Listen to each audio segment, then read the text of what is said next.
All right, y'all. So Texas Republicans are really letting their freak flag fly in recent days. I mean, they are leaning into the fact that they're out of their minds. So, this is in Vice News. Texas GOP calls being gay, quote, abnormal, and they ban gay conservative group from convention. Wow. Look, I'm not that shocked by the abnormal line. I am kind of shocked that they're banning a gay conservative group from the convention.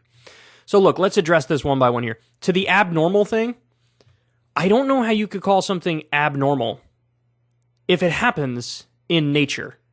So gayness exists. Homosexuality exists. Not only does it exist in humans, it exists with some animals as well. There's some percentage of the population that's gonna have same-sex attraction. That seems pretty fucking normal to me. You know, I know plenty of gay people. I'm sure you know plenty of gay people. Why is that abnormal? Why is that abnormal?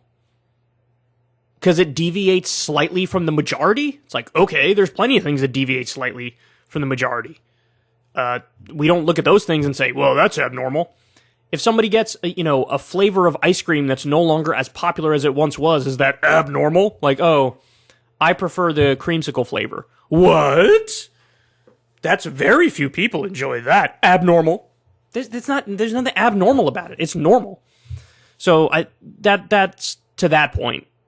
Now let me read you some of the article here so you get a better understanding of what's going on. The Log Cabin Republicans, that's the name of the group that was denied a table at the state party convention. They say the Texas Republican Party refused a booth to a gay conservative group this weekend during an event where neo-Confederate Party activists also declared the 2020 presidential election illegitimate, and called to repeal the Voting Rights Act. Jesus Christ. They've dropped the dog whistles and started using foghorns.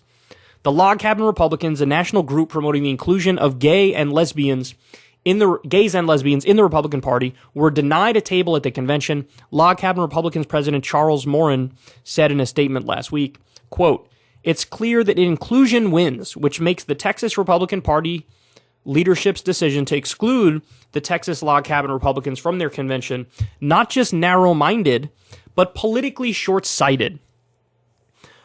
Moran said in a statement, which also credited former President Donald Trump as having made clear that LGBT conservatives are welcome in the America First movement in the Republican Party. Let's address this here for a second. So the thing that people like to point to when it comes to Trump is that he held up an LGBTQ flag on stage when campaigning in 2016. And that is true. But it's also true. Didn't he attempt to ban trans people from being in the military? Didn't he also cuck himself to the evangelical right at every possible opportunity? Didn't he bend over backwards to accommodate? He picked Mike Pence as his VP.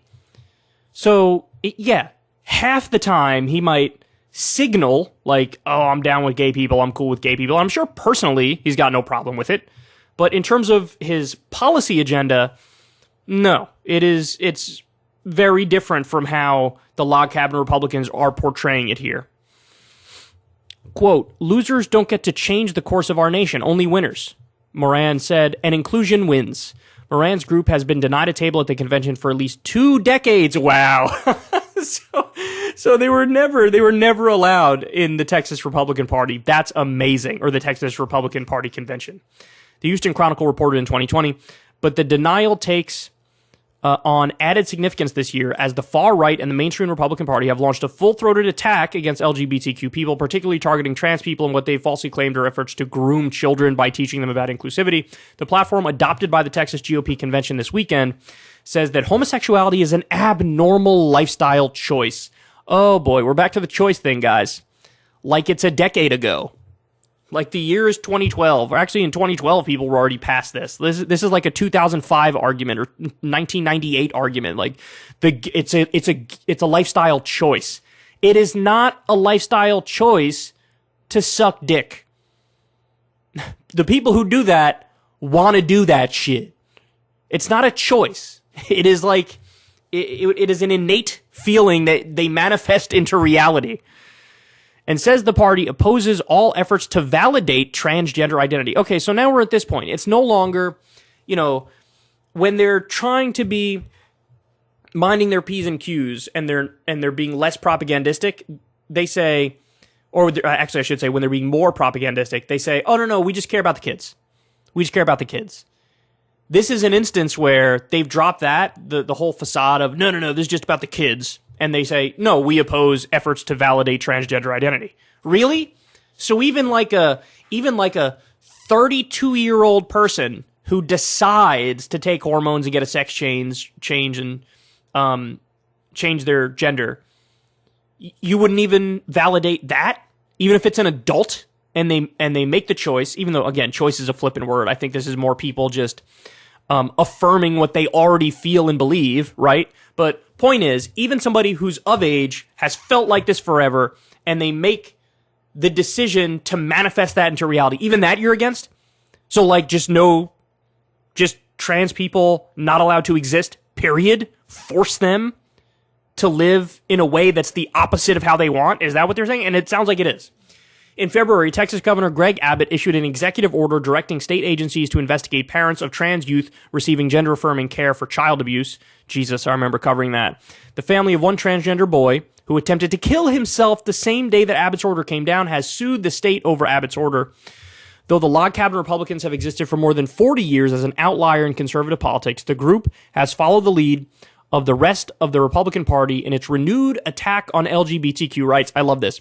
In January, Moran wrote a blog post defending Florida's Don't Say Gay law, which prohibits classroom discussion of sexual orientation and gender identity in elementary school classrooms, saying that parents are free to discuss these issues with their children as they see fit, but that decision is up to the parents and not to agenda-driven leftists like the Buttigiegs.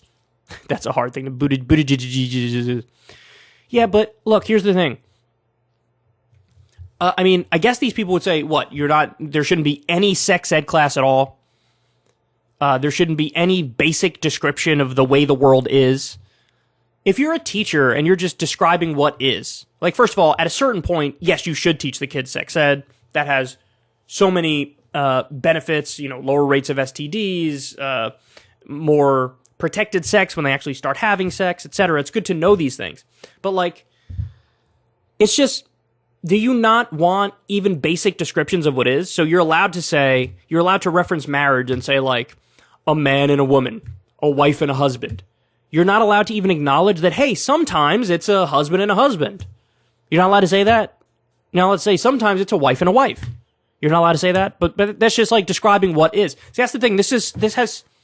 There's a massive gray area about this law, because, like, what if there's a gay teacher and they just have a picture of them with their significant other on their desk or something? Is that not allowed? Are they not allowed to do that? Because, now you have an agenda and you're pushing it on the kids. It's like, look, it's a moral panic over nothing. It's a moral panic over nothing. The day before his statement about the Texas GOP's decision, Moran denounced President Joe Biden's Pride event at the White House, similarly saying LGBTQ conservatives will not support the federal government trampling over the rights of states to stop leftist activists from infusing more woke identity politics into kindergarten classrooms. I love this. There's another example of the chickens coming home to roost. So they spend all their time bashing, stuff that's of their own ilk, and then they're surprised when it gets turned on them. Like, if you show zero solidarity with the LGBTQ community, then this is an instance where you are genuinely being discriminated against. Well, I don't think there's going to be many people standing in solidarity with you. So, this is so sad in so many ways. They should call this group the Dave Rubins, the Log Cabin Republicans. Look, here's the deal, though. I will say, we don't need to read the rest of it. You guys get the gist of it here. Bottom line is, as a matter of principle, this is fucked up. See, there are some conservatives who, they're just all about, like, the tax cuts, bro. They're like, hey, I want low taxes, I'm greedy, I want to keep more of my money, and I think you should deregulate the economy. And there are some conservatives who are genuinely socially liberal but fiscally conservative, and the fiscal conservatism is the overriding factor in their minds, and so they vote in accordance with that. And those people would want a more inclusive Republican Party. They would want acceptance of gay people and trans people, etc. But what you're seeing now is any sort of social liberalism was not real. It was a mirage. It was an illusion. What happened was that outward bigotry was just latent. It was just under the surface. They weren't upfront about it anymore. Well, now, when you deal with a more honest Republican Party in Texas, they let it hang out. And they're like, look, we're against transgender folks. We're against gay people. I mean, they're not even allowing them to have a booth at the convention. What's the harm in that? There's no harm in that. Well, to them, there is harm in that because just your existence is a problem. Just your existence is promoting a degenerate lifestyle to these people. And so they don't accept you, and they'll never accept you. And again, this is exactly what Dave Rubin learned when he announced that he was having a baby or 2 babies with his husband, and his own very conservative audience turned on him hard, dog. Turned on him hard. And, you know, that should have been an eye-opening moment for him. Like, shit, no matter how much I cuck myself to these people, they're never going to accept me. I'm just a useful tool as, you know, the gay voice for their backwards agenda. They love having the one person who they could go to say, see, even the gay guy agrees with me. Even the black guy agrees with me. You know, they love having that token character that can say, obviously we're right about everything. Even the gay guy agrees with us. But in terms of actually accepting different lifestyles, no, they just don't do it. They clearly don't do it. And the Texas Republican Party, hey, at least they're honest. And at least they're upfront about it. Whereas others may try to hide it more. They're just telling you up front, we don't agree. We think you're a degenerate. We don't even want any gay Republicans. Go with the other people. So, look, I'll say to the gay Republicans, they're telling you to go in a different direction. So perhaps you should. Perhaps you should go find a different political home because ain't no home with them. Hey, y'all, do me a favor and like and subscribe. It helps out big time in the algorithm. Click the bell as well for notifications when videos drop. And watch that video on screen right now. You know you want to.